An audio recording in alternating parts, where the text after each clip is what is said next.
वज़ीर आज़म शहबाज शरीफ ताजिकिस्तान के 2 रोज़ा दौरे पर दुशंबे पहुँच गए। ताजिक वज़ीर आज़म काहिर रसूलज़ादा ने पुरतकबाक इस्तकबाल किया। वज़ीर आज़म दौरे के दौरान ताजिक सदर से मुलाकात करेंगे। मुख्तलिफ मुआहदों पर दस्तखत का इम्कान। वज़ीर आज़म इंटरनेशनल ग्लेशियर कॉन्फ्रेंस में शिरकत करेंगे। रवानगी से कबल वज़ीर आज़म ने लाचीन एयरपोर्ट पर मीडिया से गुफ्तगू में कहा कि 28 मई पाकिस्तान और अज़रबैजान दोनों के लिए बहुत अहम है। अज़रबैजान के साथ ताल्लुकात को बहुत अहमियत देते हैं। दोनों मुल्कों के दरमियान मुख्तलिफ शोबों में ताल्लुकात को मजबूत बनाने के लिए पुरअज़्म है।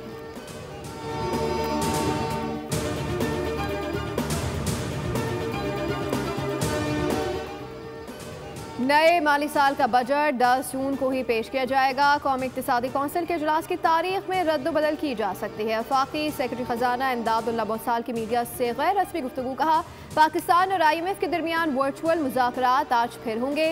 मुज़ाकरात में तनख्वाहदार तबके और सनती शोबे को रिलीफ देने पर बात होगी। नए माली साल के बजट अहदाफ और मुमकिना इक़दामात पर तबादला ख्याल किया जाएगा।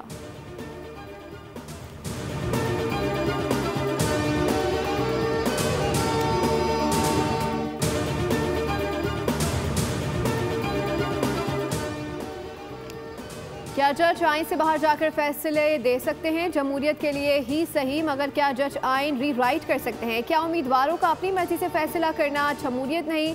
जस्टिस मोहम्मद अली मजहर ने मखसूस जस्टिसों पर नजरसानी केस की समाअत में सवाल उठा दिया। कहा, किसी को ज़बरदस्ती दूसरी जमात में शमूलियत पर मजबूर तो नहीं किया जा सकता। वकील फैसल सिद्दीकी ने कहा कि कोई आइन री राइट नहीं किया गया। जस्टिस मुसर्रत हिलाली ने कहा कि री राइट किया गया, 3 दिन की मुद्दत को बढ़ाकर 15 दिन किया गया। रिमार्क्स दिए, मखसूस जस्टिसों के फैसले में कहा गया कि वोट बुनियादी हक है, जबकि वोट बुनियादी हक नहीं है। जस्टिस बंदूखेल ने कहा कि कोई उम्मीदवार अगर पार्टी के निशान पर इंतखाबात लड़ना चाहता है तो पार्टी से उम्मीदवार सर्टिफिकेट लेगा।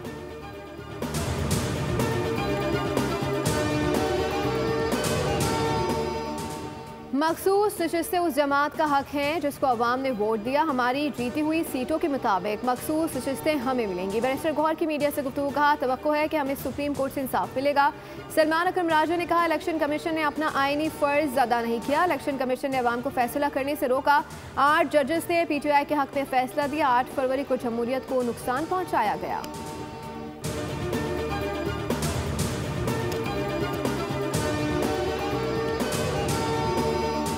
भारतीय रियासती दहशत गर्दी के मजीद शवाहिद मंजर-ए-आम पर आ गए। आईजी पुलिस आज़ाद कश्मीर के दहशत गर्द डॉक्टर अब्दुल रऊफ से मुतालिक इंकशाफात। बताया, 17 अप्रैल को डॉक्टर अब्दुल रऊफ ने अफगानिस्तान में मौजूदगी की शवाहिद पेश किए थे।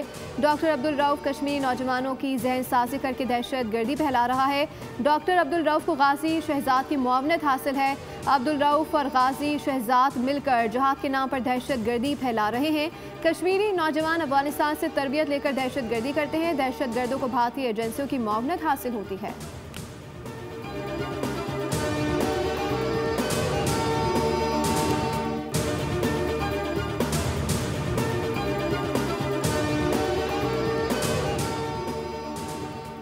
दुश्मन की साजिश को नाकाम बनाने के लिए कौम मुत्तहिद है। पाकिस्तान के अवाम एक पेज पर खड़े हैं। वज़ीर आला बलूचिस्तान मीर सरफराज कुकची का तकरीब से खिताब। कहा, बलूचिस्तान के अमन के लिए हर मुमकिन इक़दामात कर रहे हैं। कौमी मफाद के लिए पाकिस्तानी अवाम एक पेज पर हैं।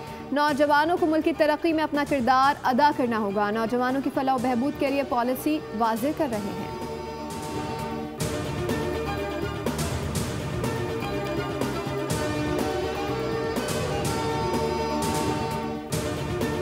डिजिटल मईशत में इनकलाबी पेशरफ। पाकिस्तान ने पहले सरकारी हिमायत याफ्ता बिटकॉइन रिजर्व का ऐलान कर दिया। पाकिस्तान में 40 मिलियन क्रिप्टो वॉलेट्स मौजूद हैं और ये दुनिया की सबसे बड़ी, सबसे ज़्यादा फाल फ्रीलांस मईशतों में से एक है। वज़ीर आज़म के मामले खुसूसी बराए ब्लॉक चेन बिलाल साकिब ने अमेरिका में खिताब के दौरान बिटकॉइन से मुतालिक पाकिस्तान की काविशों पर रोशनी डाली। कहा, पाकिस्तान का नौजवान ऑनलाइन और ऑन चेन और मुल्क को अब माजी के बजाय मुस्तकबिल की पहचान दी जा रही है। हुकूमत इस शोबे पर खास तवज्जो दे रही है। उन्होंने मंसूबे में ताउन पर अमेरिका का शुक्रिया भी अदा किया। उधर पाकिस्तान का पहला blockchain based high performance computing licence जारी कर दिया गया। हैक्स कंप्यूटिंग लिमिटेड को लाइसेंस का इजरा दिया गया। वजारत IT और टेलीकॉम और स्टेट बैंक का मंसूबे में कलीदी किरदार। मंसूबा ब्लॉकचेन और AI में सरमायाकारी के मौके फराहम करेगा। मंसूबे के तहत सालाना 15 से 20 लाख डॉलर तक ज़र मुबादला का हुसूल मुतवक्किल है। डेटा सेंटर इब्तदाई तौर पर 7 मेगावाट बिजली से काम करेगा। के इलेक्ट्रिक और दीगर इन्वेस्टर्स अपनी कारकर्दगी के ऊपर मुनाफा कमाएं। के इलेक्ट्रिक के तारफ पर वफाक नजरसानी दरख्वास्त दायर करने जा रहा है। हम नैपरा में जाएंगे ताकि सारिफ के लिए मुनासिब कीमत ले सकें। वजीर तवानाई अवैस लगारी कहते हैं कि नेट मीटरिंग की पॉलिसी पर दोबारा नजरसानी की गई है। 31% इंडस्ट्री के लिए बिजली सस्ती हुई। 1 करोड़ 80 लाख घरेलू सार्फिन के लिए बिजली की कीमत 50% कम हुई है।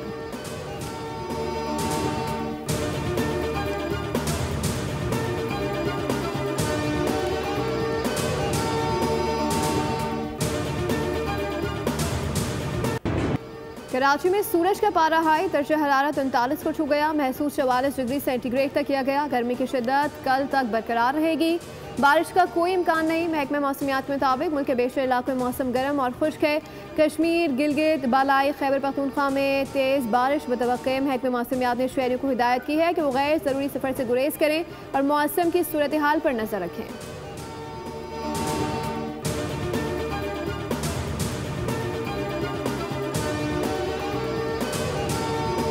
कराची में गर्मी बढ़ते ही बिजली मजीद घट गई। शहर में 10 से 12 घंटे की लोड शेडिंग अब 15 से 18 घंटे तवील हो गई। शहरी धुआइयाँ दे रहे हैं मगर के इलेक्ट्रिक के कानों पर जूं तक नहीं रेंग रही। बिजली की बंदिश से पानी की किल्लत के मसाइल भी पैदा हो गए। शदीद गर्मी के दौरान बदतरीन गैर एलानिया लोड शेडिंग पर सिंध हाई कोर्ट का इसारे बरहमी। के इलेक्ट्रिक से तफसीली रिपोर्ट तलब कर ली। तर्जुमान के इलेक्ट्रिक ने कहा चंद दिन में दरख्वास्त गुजार का मसला हल हो जाएगा। जस्टिस आगा फैसल ने नमाज दिए जो भी करना है करें मगर गैर एलानिया लोड शेडिंग पर रिपोर्ट दें।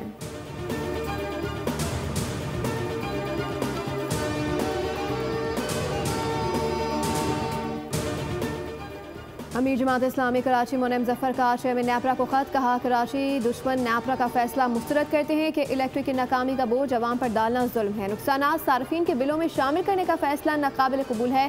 कराची वालों को 40 रुपये फी यूनिट बिजली और बाकी मुल्क का चारफ सिर्फ 35 रुपये। नैपरा का दोहरा मयार और मुतासिबाना फैसला है।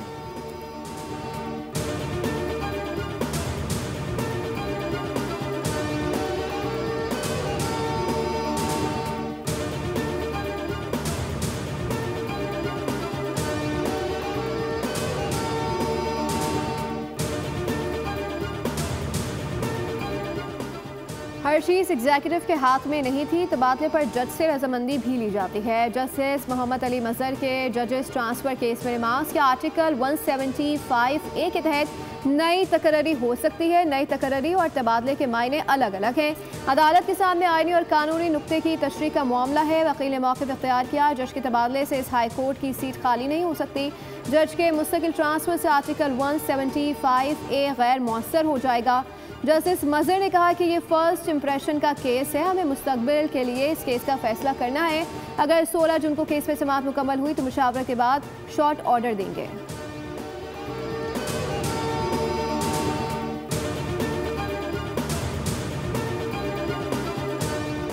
अवाम को सेहत के बेहतरीन सहूलियात दे रहे हैं। दिल के मर्ज के इलाज के लिए भी सहूलियात फराहम की जा रही हैं। वज़ीर आला सिंध मुराद अली शाह का SICVD बल्दिया की इफ्तिताही तकरीब से खिताब। कहा 2011 में वफाक ने NICVD को सिंध हुकूमत के हवाले किया। वफाक ने NICVD से जान छुड़ाई। काबीना ने अजीब फैसला किया अस्पताल को वफाक चलाएगा लेकिन पैसा सिंध देगा। आने वाला बजट मुश्किल होगा। तरक्याती मंसूबों पर बहुत खर्चा है।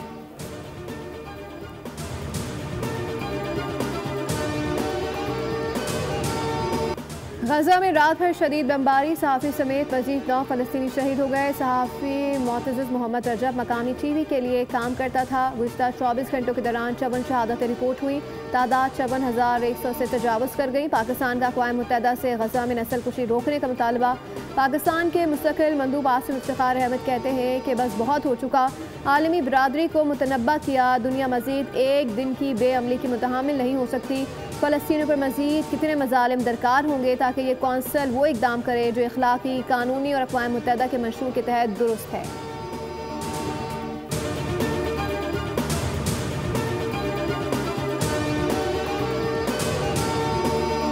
अक़वाम मुत्तहिदा में फ़लस्तीनी मंदूब की जज्बाती तकरीर। गजा की सूरत हाल बयान करते हुए रो पड़े। इसराइल के वहशियाना हमले, इमदाद की बंदिश से हज़ारों बच्चों की शहादत और उनकी माओं के गम बताते हुए आपदीदा हो गए। कहा कि दर्जनों बच्चे भूख से मर रहे हैं।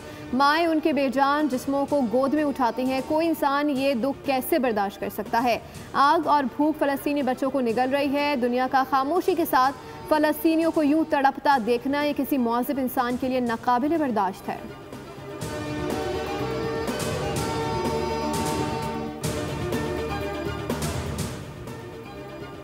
इसराइल ने आसार कदीमा की खुदाई की आड़ में मस्जिद अल अक्सा कंपाउंड तक जाने वाली मुतनाज़ सुरंग मुकम्मल कर ली। नाजायज़ और काबिज़ इसराइली रियासत के सरबराह के शैतानी अज़ाइम आया हो गए। मस्जिद अक्सा को ढाने की कोशिश एक बार फिर बेनकाब।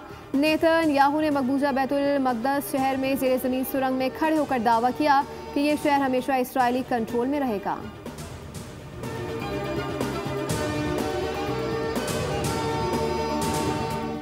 अक़वाम मुत्तहिदा के अमन दस्तों के आलमी दिन पर वज़ीर आज़म शहबाज शरीफ का पैगाम। कहा, ये दिन दुनिया के लिए अमन दोस्तों के अहम किरदार का एतराफ़ है। 2,35,000 से ज़ायद पाकिस्तानी अमन दस्तों ने 48 मिशंस में इम्तियाज़ी खदमात अंजाम दी। 181 पाकिस्तानी अमन फ़ौजियों ने आलमी अमन व सलामती के हुसूल में लाजवाल कुर्बानियाँ दी। ये दिन अक़वाम मुत्तहिदा की अमन फ़ौज को दरपेश चैलेंजेस का जायज़ा लेने का एक मुनासिब मौका है।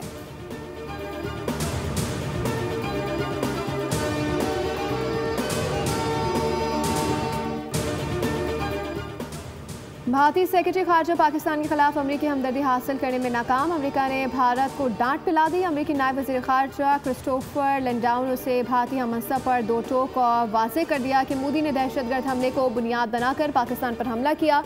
भारत इलाकाई इस्तेहकाम और अमन को नुकसान न पहुँचाए।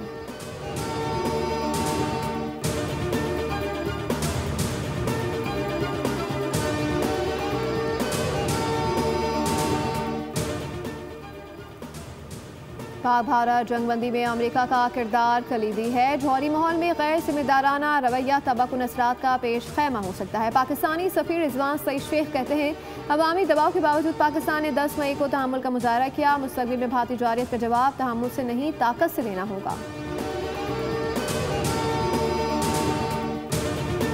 मोदी सरकार ने हज़ीमत छुपाने के लिए अमरीकी सदर की किरदार कुशी शुरू कर दी। अफवाज पाकिस्तान के भरपूर जवाब पर भारत अमरीका के दर पर पहुंच गया। जब ट्रंप की कोशिशों से सीज़ फायर हो गया तो भारत ने यू टर्न ले लिया। अर्नब गोस्वामी जैसे मोदी के हिमायतियों ने अमरीकी सदर पर तनकीद शुरू कर दी। अमरीकी सदर के एक्स अकाउंट से सीज़ फायर की खबर ने भारतीय मीडिया को सीख पा कर दिया।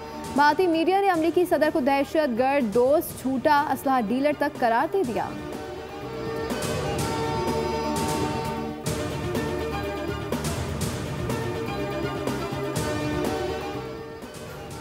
वज़ीर आला पंजाब ने रोटी और मुर्गी के गोश्त के निर्ख कम करने की ठान ली। आटे के नए निर्ख के मुताबिक रोटी की कीमत मुकर्रर करने का हुक्म। हिदायत दी, पंजाब भर में आटा सस्ता होने पर रोटी के निर्ख में कमी लाई जाए। कहा, रोटी के निर्ख तारीखी कम तरीन सतह पर लाएंगे। चिकन महंगी हुई तो गरीब हफ्ते में एक दिन भी नहीं खा सकेगा। मुझे ये हरगिज़ बर्दाश्त नहीं।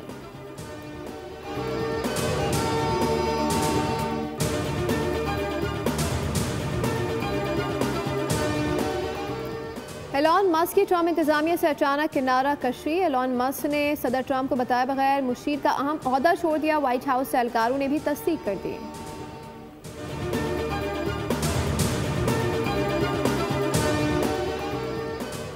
वज़ीर आला पंजाब मरीम नवाज के साहबजादे जुनैद सफदर का रिश्ता तय हो गया। शादी रवा 7 सितंबर या अक्टूबर में होने का इम्कान है। जुनैद सफदर का रिश्ता साबिक वज़ीर आज़म नवाज शरीफ के करीबी अजीज़ों में तय हुआ है। रिश्ते की बात तकरीबन 1 माह कबल शुरू हुई थी। रिश्ता जिस खानदान में तय हुआ है वो लाहौर में रिहाइश पजीर हैं।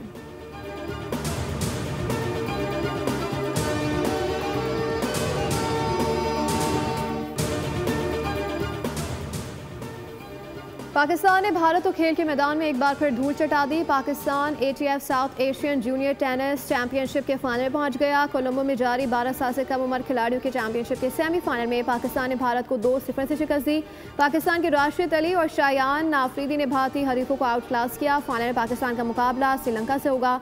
पाकिस्तान टेनिस फेडरेशन के सदर असामुल हक ने भारत के खिलाफ शानदार फतह पर टीम को मुबारकबाद दी है।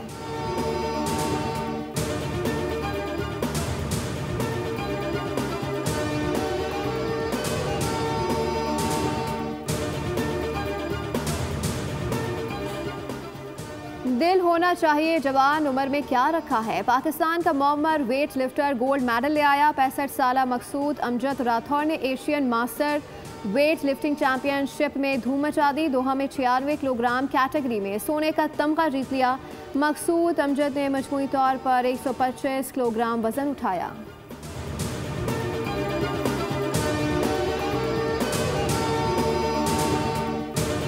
मुल्क भर में मवेशी मंडियां सज गईं, खरीदारों का रश बढ़ने लगा। कहीं कोई भाव कर रहा है तो कोई जानवरों के दाम सुनकर उल्टे पांव लौट रहा है। कराची में कायम मवेशी मंडी में पंजाब और सिंध भर से व्यापारी एक से बढ़कर एक नस्ल के जानवर लिए जमा है। गाय, बैल और बकरों की जहां खूबसूरती मिसाली है, वहीं आसमान छूते दाम भी कर रहे हैं जेबें खाली।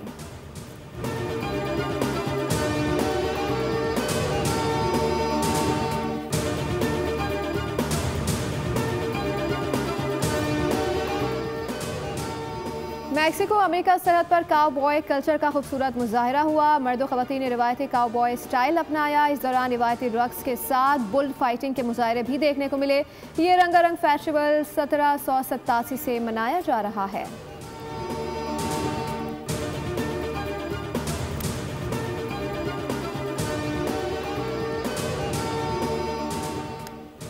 और आलमी फोरम पर भारत के लिए एक और रुसवाई। कांस फिल्म फेस्टिवल में भारतीय इन्फ्लुएंसर की बेइज्जती कर दी गई। रेड कारपेट कवानीन की खिलाफ वर्जी पर खातून इन्फ्लुएंसर को इवेंट से निकाल कर बाहर किया गया। इसी दौरान खातून मुसलसल नामुनासिब अंदाज में पोज देती रही।